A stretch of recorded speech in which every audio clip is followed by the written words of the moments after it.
Radhe Radhe. Hello everyone. Let's begin with a new episode 66 Wedding. Aditya के सामने बैठी लड़की कोई और नहीं प्रीत थी। आदित्य प्रीत को बहुत ज़्यादा गुस्से से देख रहा था। प्रीत आदित्य को देखते ही समझ जाती है कि उसने जो किया वह सब आदित्य को पता चल चुका है। वह थोड़ा मुस्कुराते हुए कहती है, अच्छा तो तुमने उस लड़की को बचा लिया। खैर कोई बात नहीं, इस बार बचा लिया, अगली बार नहीं। प्रीत इतना ही बोलती है कि आदित्य झट से उसका गला दबाने लगता है। आदित्य के हाथ गुस्से से प्रीत के गर्दन पर और ज़्यादा कसते जा रहे थे। प्रीत की सांसें लेने की दिक्कत होने लगी। प्रीत खुद से छुड़ाने के लिए छटपटाने लगी। प्रीत की सांस अब अटकने की होती है कि आदित्य झटके से उसे छोड़ देता है। प्रीत जोर जोर से सांसें लेते हुए खांसने लगती है। आदित्य अपने हाथ को जोर से अपनी कुर्सी पर मारता है, जिससे उसके हाथों से खून बहने लगता है। प्रीत आदित्य की देखने लगती है कि फिर से कहती है, बहुत लगाव है उस लड़की से। आदित्य गुस्से में कहता है, लड़की नहीं, मिसेस काव्य आदित्य सिंघानिया। प्रीत झटके से कहती है, मुझे उसके नाम से कोई मतलब नहीं। लेकिन जैसे ही वे आदित्य की बातों पर गौर करती है तो आश्चर्य से कहती है, क्या कहा तुमने? एक बार आदित्य कुछ नहीं बोला तो प्रीत फिर से कहती है, अगर वो तुम्हारी वाइफ है तो अर्जुन की वाइफ कौन है? उसके इतने कहने से आदित्य बॉडीगार्ड को पुकारते हुए लगता है। टीना टीना जल्दी से अंदर आती है और सर झुकाए खड़ी हो जाती है। आदित्य अपनी जगह से उठते हुए कहता है, एक हफ्ते तक ना इसे कुछ खाने को देना और ना कुछ पीने को, और रस्सी को और कसकर बांधो। प्रीत को इन सब बातों से कोई फर्क नहीं पड़ता। वह फिर एक बार पूछती है, तुमने जो कहा करना है कर लो, मुझे बस जानना है कि वो लड़की तुम्हारी वाइफ कैसे हो सकती है। मैंने उसे अर्जुन के लिए मन्नत मांगते हुए देखा था। आदित्य फिर एक बार बोलता है, काव्या मेरी वाइफ है। प्रीत एकदम से कहती है, तो अर्जुन की वाइफ? आदित्य कुछ नहीं बोलता और कमरे से बाहर निकल जाता है। प्रीत बस चिल्लाते हुए एक ही बात पूछती रहती है कि अर्जुन की वाइफ कौन है। वहीं दूसरी तरफ काव्या आदित्य की मना करने के बावजूद कमरे से बाहर आकर टहलने लगती है। तभी अरुणी देवी के कमरे के बाहर उसे कुछ सुनाई देता है तो वह रुक जाती है। अरुणी देवी बाला से कहती है, बाला उस लड़की की खोज बंद करो। अब आदित्य की ज़िंदगी में काव्या है तो हम उस लड़की को आदित्य की ज़िंदगी से नहीं ला सकते। तभी विशाखा जी भी आवाज़ सुनाई देती है, लेकिन माँ, हम उस लड़की को ऐसे कैसे भूल सकते हैं? उन्होंने आदि के दर्द को दूर किया है। अरुणी देवी झट से कहती हैं, हमें पता है विश, लेकिन हम हालातों से प्रति मजबूर हैं। अगर अर्जुन की शादी काव्या से हुई होती तो हम उसी लड़की को आदि की ज़िंदगी में लाते, लेकिन अब हम ऐसा नहीं कर सकते। विशाखा जी, लेकिन माँ, ये तो गलत है ना। अगर वो लड़की ना होती तो आज आदि की शादी भी नहीं हुई होती। आदि की बीमारी ठीक ना होती तो वह कभी शादी नहीं करती। अरुणी देवी कहती हैं, अब हम होनी को तो नहीं टाल सकते ना विश। सारी बातों को सुनकर काव्या के दिल में टीस सी होती है। काव्या अपने कमरे में जाती है और बेड पर टेक कर अपनी आंखें बंद कर लेती है। तभी उसका फ़ोन रिंग होता है।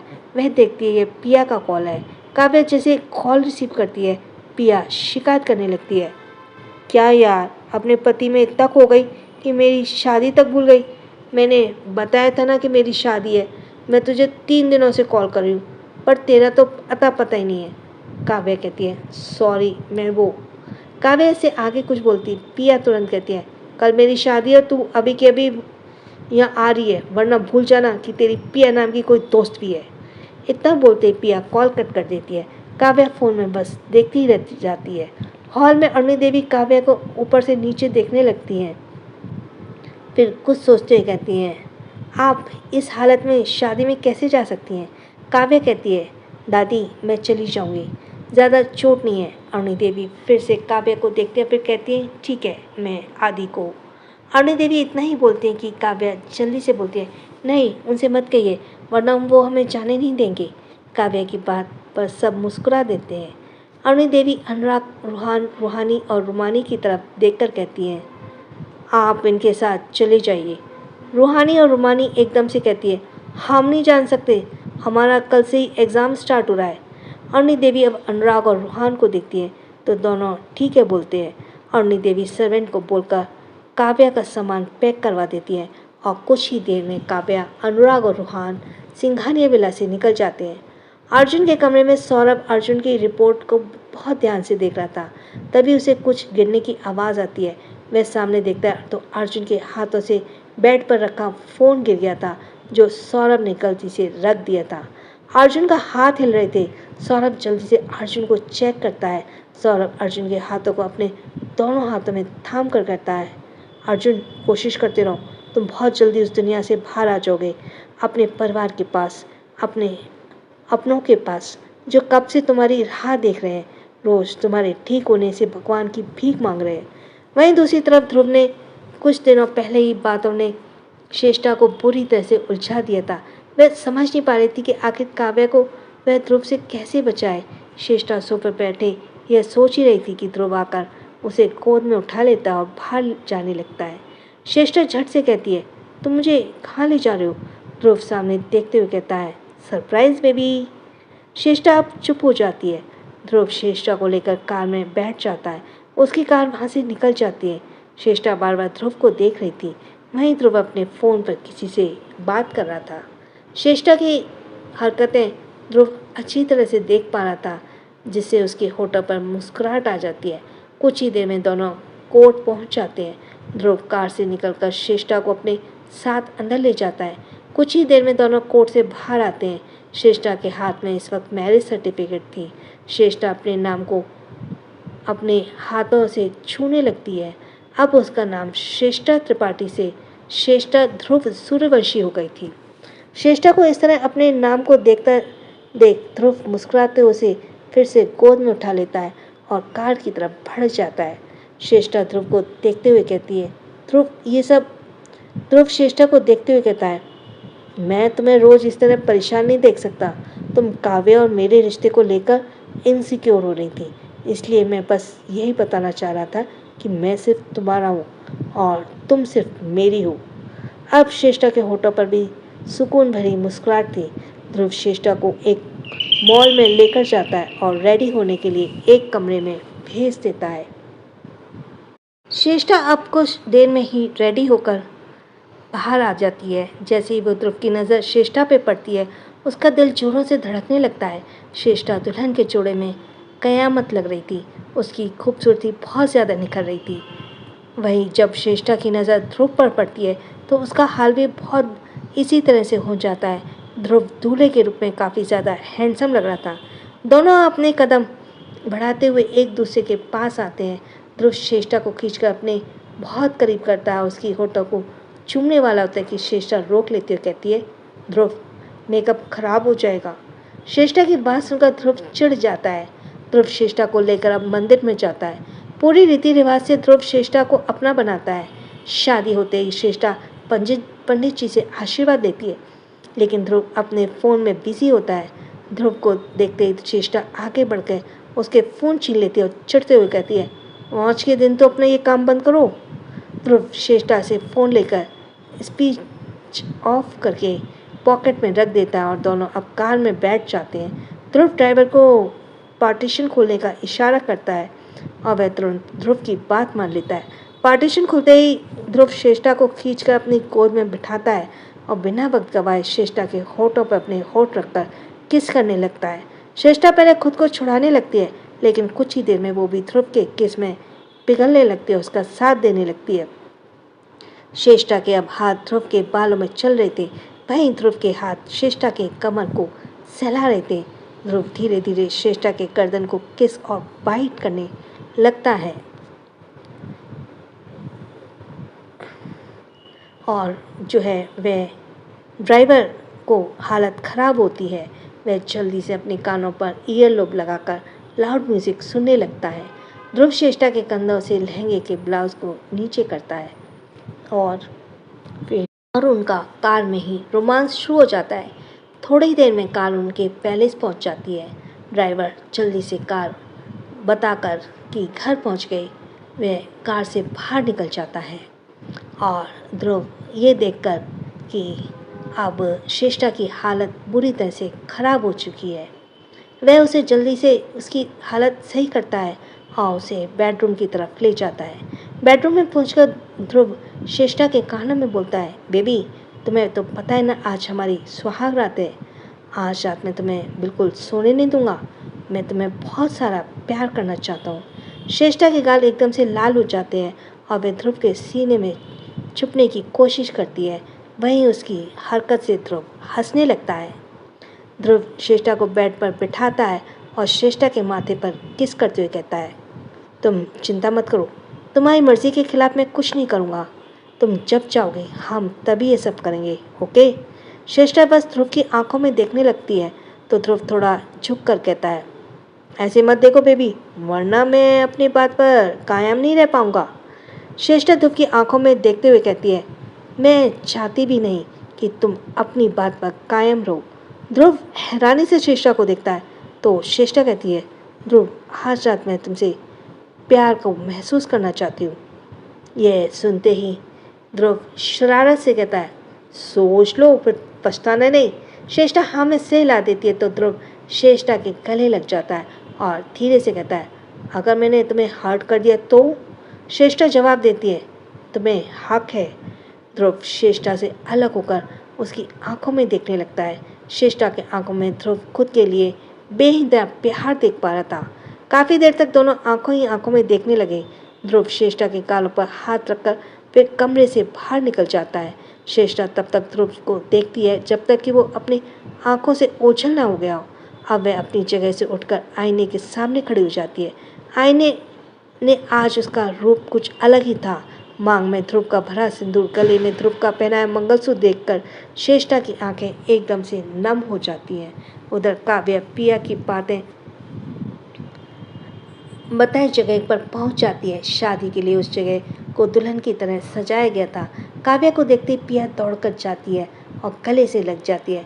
अनुराग और रूहान दोनों को देखते रह जाते हैं। पिया काव्या से चहकते हुए कहती है, मुझे पता था तू जरूर आएगी। इतना बोलते पिया की नज़र अनुराग और रूहान पर चली जाती है।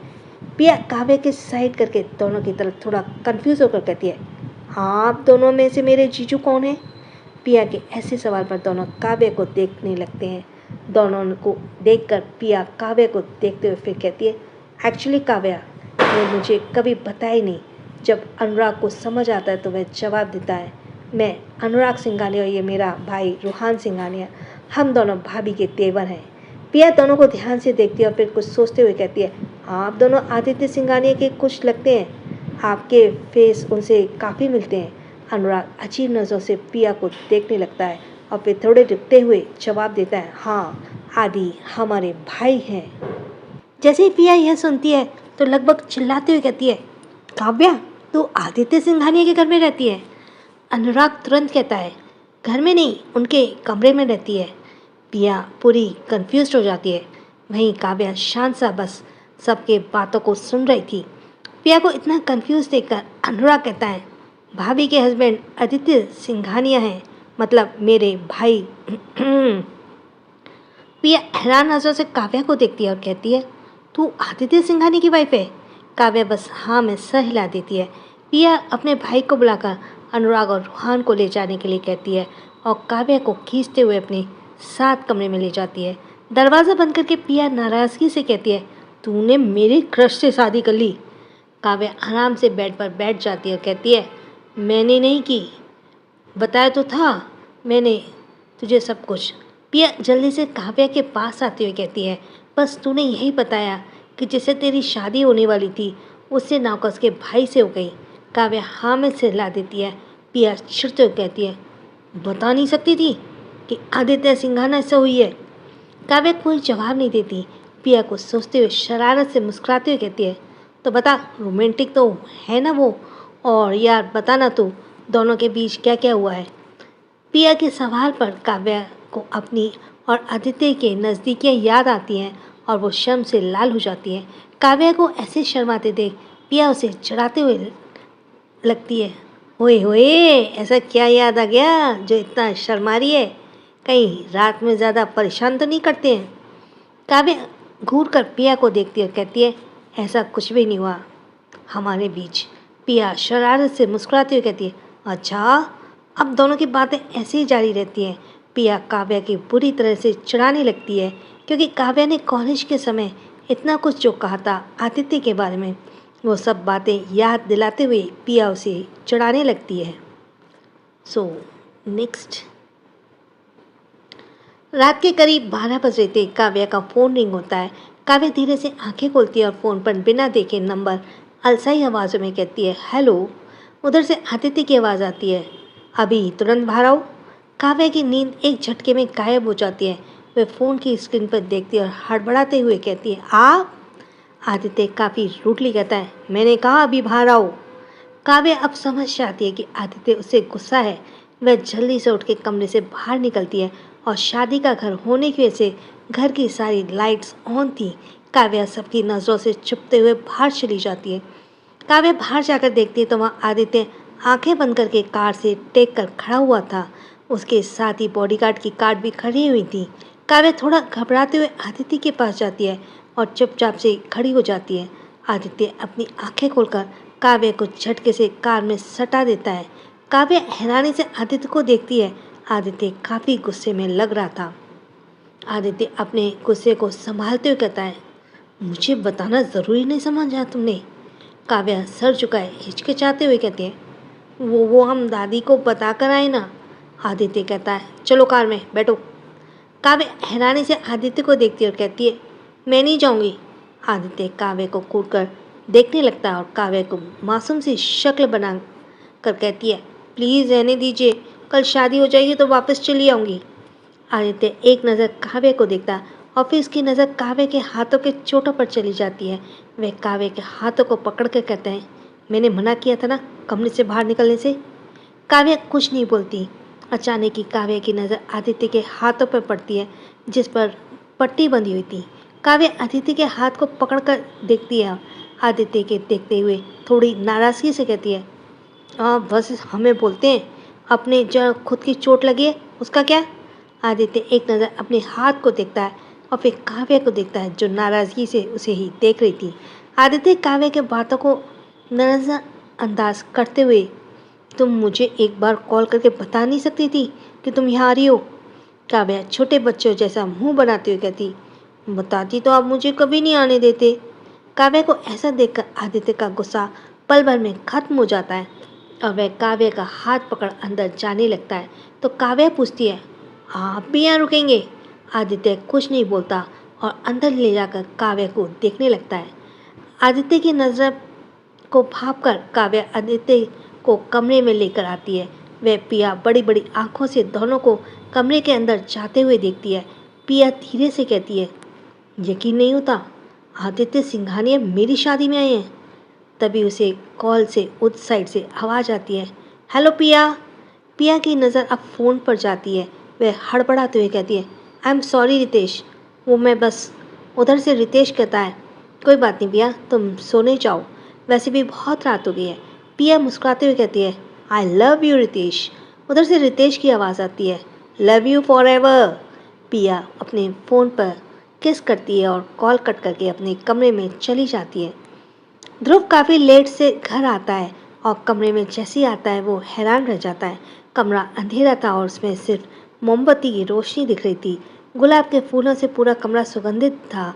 ध्रुव की नज़र पहले बेड पर पड़ती है तो वहाँ कोई नहीं होता। फिर उसकी नज़र बालकनी की तरफ जाती है जहाँ श्रेष्ठा खड़ी थी।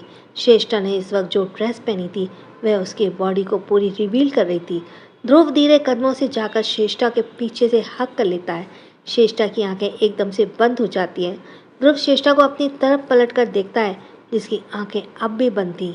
ध्रुव श्रेष्ठा के गालों को किस करते हुए कान के पास जाकर बहुत ही रोमांटिक वॉइस में कहता है, आर यू रेडी? श्रेष्ठा की मुट्ठियाँ अपने कपड़ों पे कस जाती हैं। ध्रुव श्रेष्ठा को गोद में उठा लेता और धीरे से कहता है, baby please open your eyes. आज मैं चाहता हूँ कि तुम मेरे प्यार को महसूस के साथ देखो भी। श्रेष्ठा धीरे से आँख खोलती है और ध्रुव को देखती है। ध्रुव श्रेष्ठा की आंखों में ही देख रहा होता है। ध्रुव धीरे से श्रेष्ठा को बेड पर लेटाता है और अपने कोट को निकाल देता है। श्रेष्ठा एकदम ध्रुव को देख रही थी। वह थोड़ी नर्वस हो रही थी। भले दोनों के बीच पहले भी सब कुछ हुआ था लेकिन ज़बरदस्ती से, पर आज श्रेष्ठा खुद ध्रुव को सौंप रही थी। दूसरी तरफ शादी में काव्या गहरी नींद में सो रही थी और आदित्य बस एकटक काव्या को देखे जा रहा था। उसे ही पता है कि ऑफिस से घर आकर काव्या अब कमरे में नहीं मिली तो वह किस तरह पागलों की तरह से उसे ढूंढ रहा था। काव्या को सामने न देखकर उसे बहुत अजीब सा दर्द होने लगा, लेकिन जैसे ही आदित्य को पता चला वो यहाँ आई है तो वो बिना वक्त गवाए वो यहाँ पर आ गया। आदित्य काव्या के गालों पर हाथ रखकर धीरे से कहता है, प्लीज़ वाइपी, मुझे छोड़कर मत जाना, एक पल नहीं रह सकता तुम्हारे बिना। काव्या अचानक उठकर आदित्य के ऊपर आ जाती है और कसकर आदित्य को पकड़ लेती है। काव्या ये सब नींद में ही कर रही थी। वह धीरे से कहती है, अर्जुन ठीक हो जाएंगे तो क्या आप हमारे रिश्ते को ख़त्म कर देंगी? काव्या की हरकत से आदित्य पहले तो मुस्कुरा रहा था, लेकिन जैसे ही काव्या की बातें सुनता उसका चेहरा एकदम से गंभीर हो गया। वह यह सोच में पड़ जाता है कि वह क्या सच में अर्जुन के होश आने से काव्या को छोड़ देगा, लेकिन वह ऐसा तो बिल्कुल भी नहीं कर सकता था क्योंकि अब तो उसे काव्या की आदत लग चुकी थी। कुछ देर तक सोने के बाद आदित्य काव्या को कसकर पकड़ लेता है, जैसे अभी उससे कोई काव्या को छीन रहा हो। आदित्य काव्या को पकड़कर अपनी आंखें बंद कर लेता है। आदित्य के अंदर जाने पर रॉकी बाहर में ही कार के अंदर बैठा अपने फ़ोन को एकटक देख रहा था। रॉकी के फ़ोन पर इस वक्त माया का नंबर था और वह एकटक देखे जा रहा था। माया के नंबर को देखते हुए रॉकी अपनी बातें दिनों के पल को याद करते लगता है। बीते पलों को रॉकी गुस्से से बस चलता ही जा रहा था और माया उसके पीछे आवाज़ देते हुए कह रही थी, रॉकी, रॉक। माया रॉकी को इस नाम से बुलाया करती थी। प्लीज़ ट्रस्ट मी, मैंने ऐसे कुछ नहीं किया। बोलते बोलते माया रॉकी का हाथ पकड़ लेती है। रॉकी झटके से माया का हाथ झटकता है और गुस्से से कहता है, मैं अंधा हूँ? माया रॉकी के गुस्से से एक पल के लिए डर जाती है। वह डरते हुए कहती है, तुमने देखा वो सच नहीं। माया इतना ही कहती है कि रॉकी गुस्से से चिल्लाते हुए कहता है, तो क्या मैं झूठा हूँ? मेरी आंखें झूठी हैं? माया, यू चीट मी। माया जल्दी से ना में सिर हिलाते हुए कहती है, नो आई एम नॉट। राखी झटके से माया के कंधे को जोर से पकड़ते हुए कहता है, तो क्या उस रोहित को किस क्यों कर रही थी? ये मत कहना कि मुझे गलतफहमी हुई है। मैंने खुद अपनी आंखों से तुम्हारे होठ को उसके होठों के साथ जोड़ा हुआ देखा, क्लियरली। बोलते हुए रॉकी की आंखें गुस्से से लाल हो रही थी। माया धीरे से कहती है, हाँ तुम सही हो, रोहित और मेरे होठ एक दूसरे से मिले थे। यह सुनते ही रॉकी जोर से माया को धक्का देता है। माया नीचे गिर जाती है। रॉकी चिल्लाते हुए कहता है, यू आर चीटर माया। जो दिल हमेशा तुम्हारे चाहता था वह आज से तुमसे नफरत करता है। आई हेट यू माया। ये सब यादें आते ही रॉकी की आंखें गुस्से से लाल हो जाती हैं। वह गुस्से से कार में जोर से मारता है। ड्राइवर यह देखकर डर जाता है। रॉकी सीट पर टेक कर अपनी आंखें बंद कर लेता है और आंखें बंद होते ही उसके सामने माया का मुस्कुराता हुआ चेहरा उभरने लगता है। सुबह के वक्त जब काव्या की आंखें खुलती हैं तो वह खुद को आदित्य के ऊपर पाती है। इस तरह से आदित्य के ऊपर देखकर काव्या उठने लगती है, लेकिन उठ नहीं पाती क्योंकि आदित्य ने भी अब उसे कसकर पकड़ रखा था। काव्या आदित्य को सोता हुआ देखने लगती है। आदित्य सोता हुआ या जागता हुआ, उसके फेस पर एक ही एक्सप्रेशन होते हैं, बिल्कुल शांत भाव। इसके अलावा उसके चेहरे पे गुस्सा दिखता। काव्या ने आज तक आदित्य के चेहरे पे इन दो भावों के अलावा कुछ नहीं देखा। काव्या आदित्य को देख ही रही थी कि दरवाजे पर नॉक होती है। काव्या थोड़ा हड़बड़ा जाती है। दरवाजे पे फिर एक बार नॉक होती है। काव्या कभी दरवाजे की तरफ देखती तो कभी आदित्य की तरफ। आदित्य को कैसे उठाए, काव्या को यह समझ नहीं आ रहा था। अब दरवाजे पर नॉक की आवाज़ और जोर से हो जाती है। तेज आवाज़ से आदित्य की आंखें खुल जाती हैं। वह अपने ऊपर परेशान काव्या को देखता है। एक बार फिर दरवाजे पर जोर से नॉक होती है तो आदित्य काव्या को पकड़कर ही उठ जाता है। काव्या अब आदित्य से छूटकर जल्दी से जाकर दरवाज़ा खोलती है। पिया झट से कमरे के अंदर आकर कहती है, इतनी देर से मैं नॉक कर रही हूँ, क्या कर रही थी? इतना बोलते पिया की नज़र आदित्य पर चली जाती है। इसे देखते पिया जम जाती है और वो तो भूल ही गई थी कि आदित्य कल रात में आया था। आदित्य पिया को बिना देखे सीधे वॉशरूम में चला जाता है। पिया तो जैसे होश में ही खो बैठी हो। काव्या पिया को हिलाती है तो वह होश में आती है और जल्दी से कहती है, सॉरी सॉरी। इतना बोलते ही पिया भाग जाती है। काव्या हैरानी से पिया को देखती है और दरवाज़ा बंद कर देती है। सुबह की चमकती धूप से श्रेष्ठा की आंखें धीरे से खुलती हैं। आंखें खुलते ही उसकी नज़र ध्रुव की नज़र से टकरा जाती है। ध्रुव एक टक श्रेष्ठा को देख रहा था। श्रेष्ठा को आज तक रात का पल याद आते ही वह शर्म से अपना नज़रें झुका लेती है। श्रेष्ठा को यूं शर्माते देखकर ध्रुव मुस्कुराते हुए कहता है, लगता है मुस्कुराने। और ध्रुव और श्रेष्ठा के शरीर पर इस वक्त एक चादर थी। ध्रुव उठकर अपनी कपड़े पहनता है और श्रेष्ठा वॉशरूम में चली जाती है। बाथटब में श्रेष्ठा को लेटकर खुद भी अपने साथ बैठ जाता है। ध्रुव धीरे से चादर को हटाकर श्रेष्ठा को देखता है और अपने लव बाइट्स देखने लगता है और इसी के श्रेष्ठा से पूछता है कि क्या वो वाइल्ड हो गया था ज़्यादा, तो श्रेष्ठा जवाब में नाम में सिर हिला देती है। दूसरी तरफ इधर काव्या एक जगह पर आदित्य के साथ बैठी हुई थी। मेहमान आते जाते दिख रहे थे। शादी का माहौल बहुत प्यारा लग रहा था। अनुराग और रूहान कुछ दूरी पर बैठे हुए थे। अनुराग थोड़ा हैरानी से कहता है, आदि भाई शादी अटेंड करें, कांट बिलीव दैट, मुझे तो ये बिल्कुल सपना लग रहा है। रूहान कहता है, भाभी के आने से आदि भाई काफ़ी चेंज हो गए। अनुराग काव्या को देखते हुए कहता है, सच में अगर भाभी ना होती ना तो हमारे खड़ूस भाई को झलक तक नहीं दिखती है। काव्या की कुछ दोस्त काव्या के पास आती हैं। हाय काव्या, उसमें से एक कहती है। काव्या उसे देखते हुए मुस्कुराते हुए हाय करती है। वो तभी सभी दोस्त की नज़र आदित्य पर थी और आदित्य की नज़र अपने फ़ोन पर। काव्या एक नज़र आदित्य को देखती है लेकिन वह किसी को भी आदित्य से इंट्रोड्यूस नहीं करवाती क्योंकि उसे पता है कि आदित्य कभी भी उसके दोस्तों के साथ नहीं मिलेगा। काव्या, चलो हम पिया के पास जाते हैं। काव्या अपने दोस्तों की बात मानकर उठने को होती है कि उसे एहसास होता है कि आदित्य ने उसे पकड़ा हुआ है। काव्या सभी की तरफ देखकर मुस्कुराती कहती है, तुम लोग जाओ, मैं तुम लोगों के पीछे आती हूँ। सभी वहाँ से चली जाती हैं। काव्या आदित्य को देखते हुए कहती है, आपने मुझे क्यों पकड़ा? आदित्य काव्या को बिना देखे कहता है, तुम्हें कहीं जाने की ज़रूरत नहीं है। काव्या घूरकर आदित्य को देखती है, फिर कुछ ही देर ही वहाँ बैठी रहती है। तभी अचानक काव्या बहुत मायूस सी कहती है, प्लीज़ छोड़ दीजिए ना, हमें अपनी दोस्त को तैयार करना है, मेरी इकलौती बेस्ट फ्रेंड है। आदित्य काव्या की बातों को नज़रअंदाज करते हुए वैसे ही पकड़े रहता है। काव्या मुंह बनाते हुए बैठ जाती है। कुछ ही देर में आदित्य काव्या के हाथों को छोड़ देता है और कहता है, ज़्यादा देर तक खड़ी मत रहना। काव्या मुस्कुराते हुए उठती है और वहाँ से चली जाती है। काव्या के जाते ही चारों तरफ से लड़कियाँ बस आदित्य को अपना बनाने के चाहत से देख रही थीं। ये सभी लड़कियाँ कॉलेज के टाइम वाली थीं। दूर खड़ी लड़की सामने आदित्य को देखते हुए कहती है, अरे यार, ये तो अब और भी ज़्यादा हैंडसम हो गया है। सच में यार, मन कर रहा है उसके पास जाऊँगी या उसे भाव में भर लूँ। दूसरी लड़की कहती है। ऐसा भी सभी कोई आदित्य को देखते हुए बोल रही थी। जहाँ कुछ लड़कियाँ आदित्य को देख रही थी तो कुछ अनुराग और रूहान को। वहीं आदित्य अकेला बैठकर फ़ोन पर नज़र गड़ाए हुए था तो वहीं अनुराग और रूहान भी एक दूसरे से बात करने में बिजी हैं। उन तीनों को ही दूसरों लोगों का कोई मतलब ही नहीं।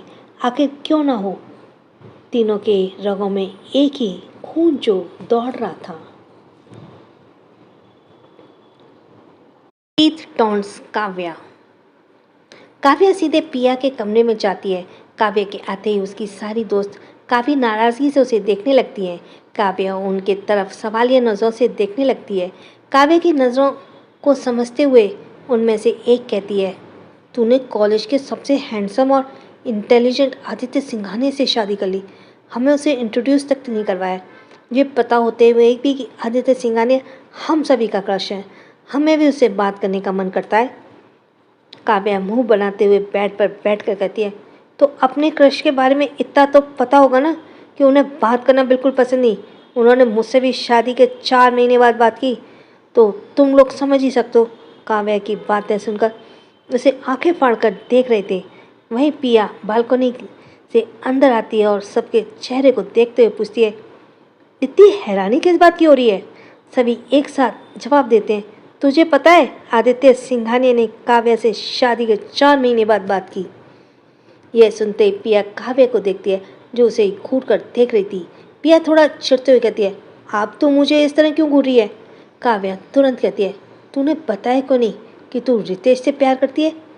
पिया अंदर आकर बेड पर बैठे हुए, उसे बताना क्या है, वो मुझसे कॉलेज टाइम से प्यार करता है।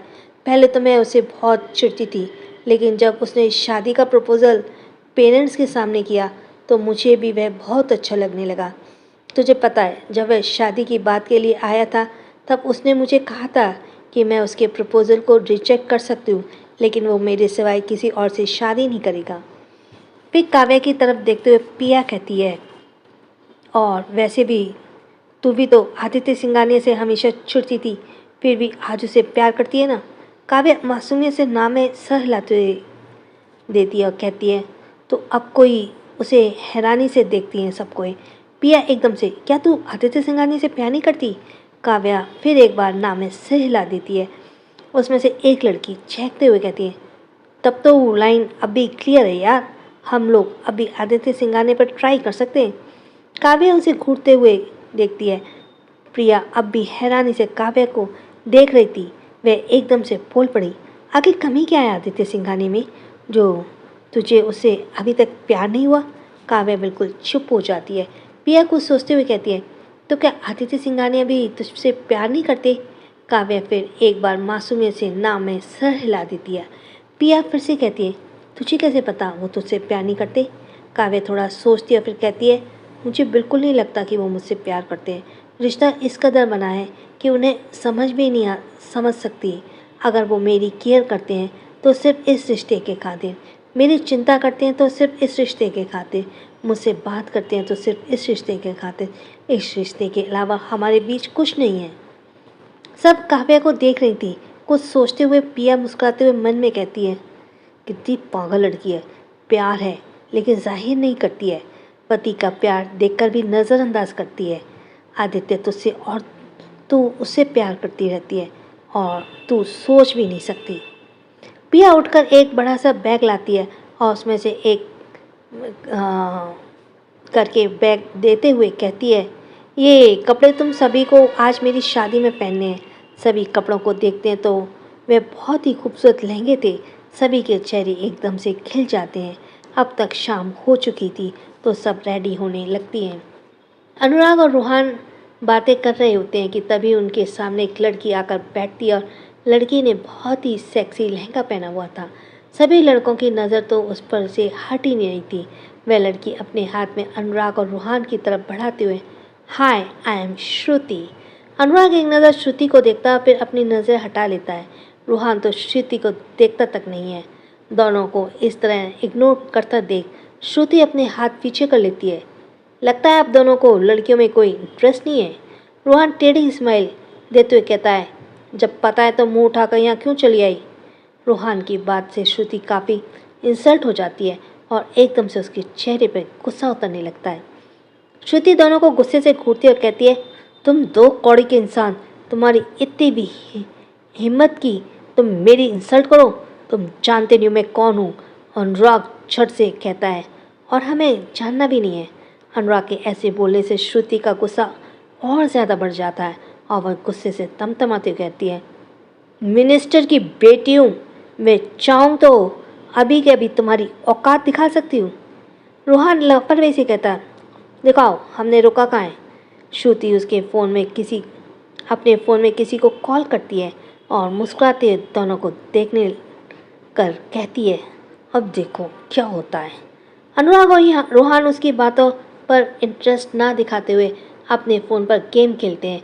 वहीं उनके कुछ दूरी पर बैठा आदित्य ये सब चीज़ें नोटिस कर रहा था। वह देख तो नहीं रहा था लेकिन सुन जरूर रहा था। उसे अनुराग और रूहान की बात अच्छी तरह से सुनाई दे रही थी। कुछ ही देर में एक आदमी आता है और उनके पीछे कुछ बॉडीगार्ड्स आते हैं। उस आदमी को देखते ही श्रुति एकदम मासूम सा चेहरा बनाकर उसके गले लगकर रोने लगती है और कहती है, डैड, ये दोनों मुझे बदतमीज़ी कर रहे हैं। मैं यहाँ अकेली बैठी थी और दोनों यहाँ अचानक से आकर मेरे साथ बैठ गए। इतना बोलते ही श्रुति और जोर से रोने लगी। अनुराग और रूहान अब भी अपने फ़ोन में बिजी थे। उन्हें तो इन सब से कोई मतलब ही नहीं था। श्रुति के पापा दोनों को अच्छे से देखते हैं।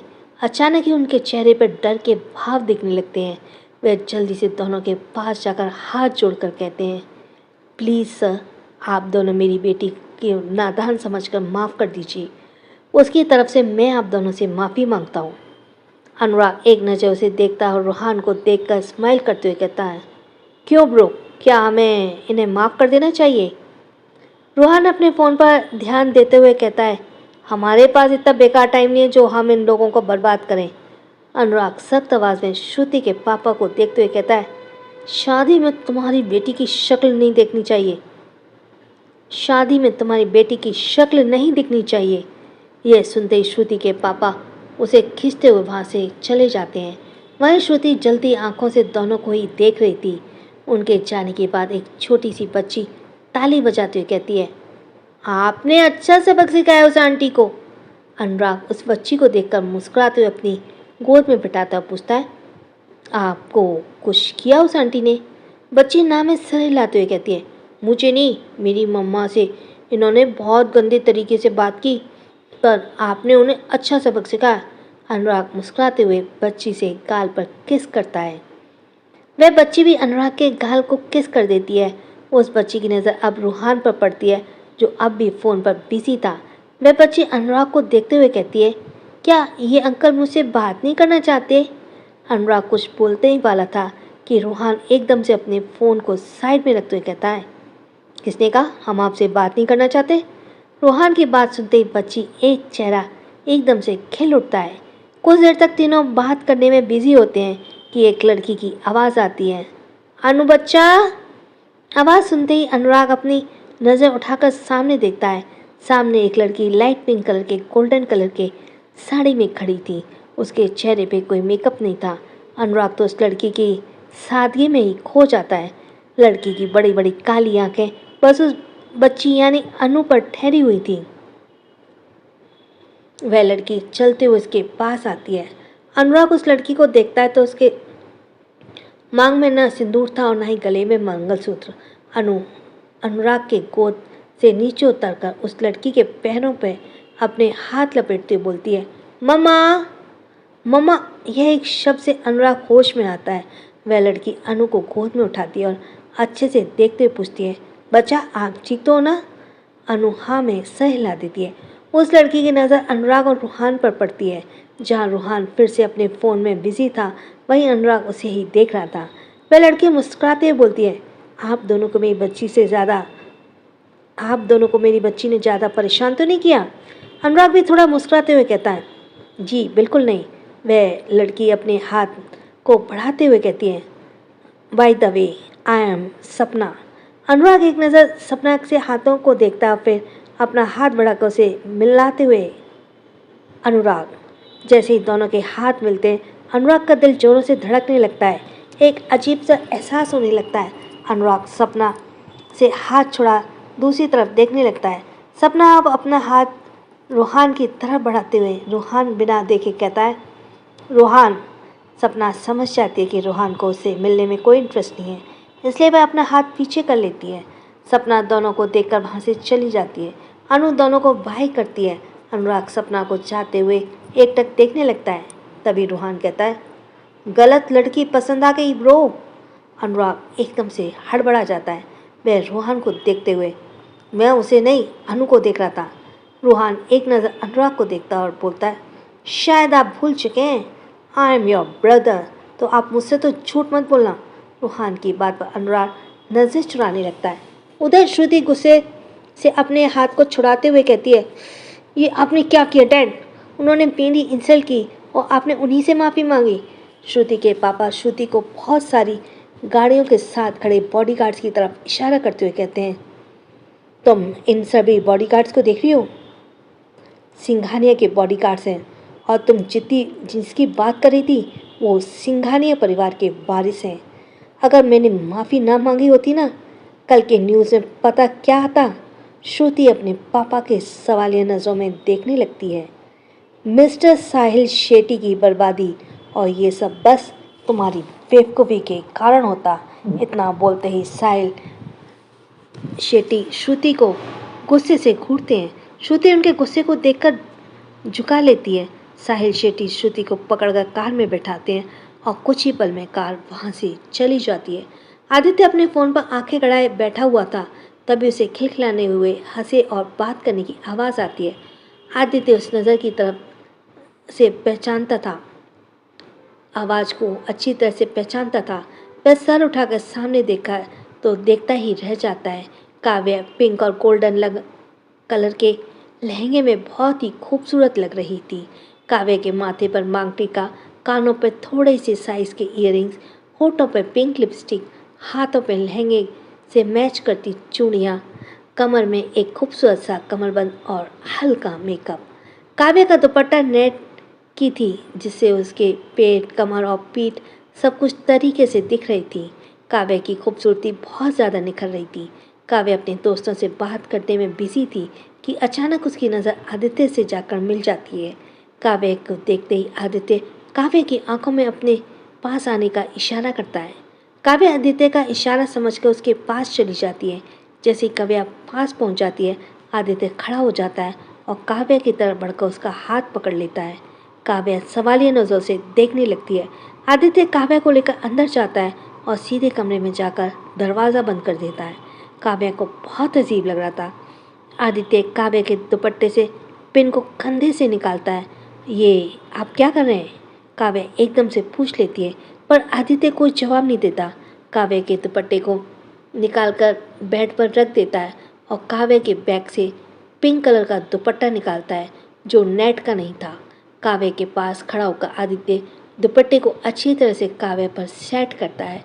काव्य खुद को देखती है तो अब काव्य की कमर बस एक साइड से थोड़ी सी दिख रही थी। पेट तो बिल्कुल छुप चुकी थी। काव्य की नज़रें अब आदित्य पर चली जाती हैं। आदित्य काव्य के कमर पर हाथ रख अपने होठों से उसके माथे को चूम लेता है। काव्य की आंखें एकदम से बंद हो जाती है। इतना करते ही आदित्य काव्य से अलग होकर बाहर चला जाता है। आदित्य के जाने के काव्य खुद को आईने में देखती है। आदित्य के इतने उसके प्रति पोसेसिवनेस नेचर को देखकर काव्य खुद को मुस्कुराने से नहीं रह पाती। काव्य भी कमरे से बाहर निकल जाती है और प्रिया के कमरे की तरफ जाने लगती है कि तभी उसे एक आवाज़ रोक लेती है।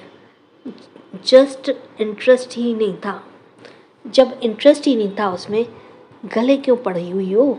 काव्य पीछे मुड़ के देखती तो वह प्रीता थी, जिसने लहंगा पहना था। उसमें वह बहुत ही ज़्यादा हॉट लग रही थी।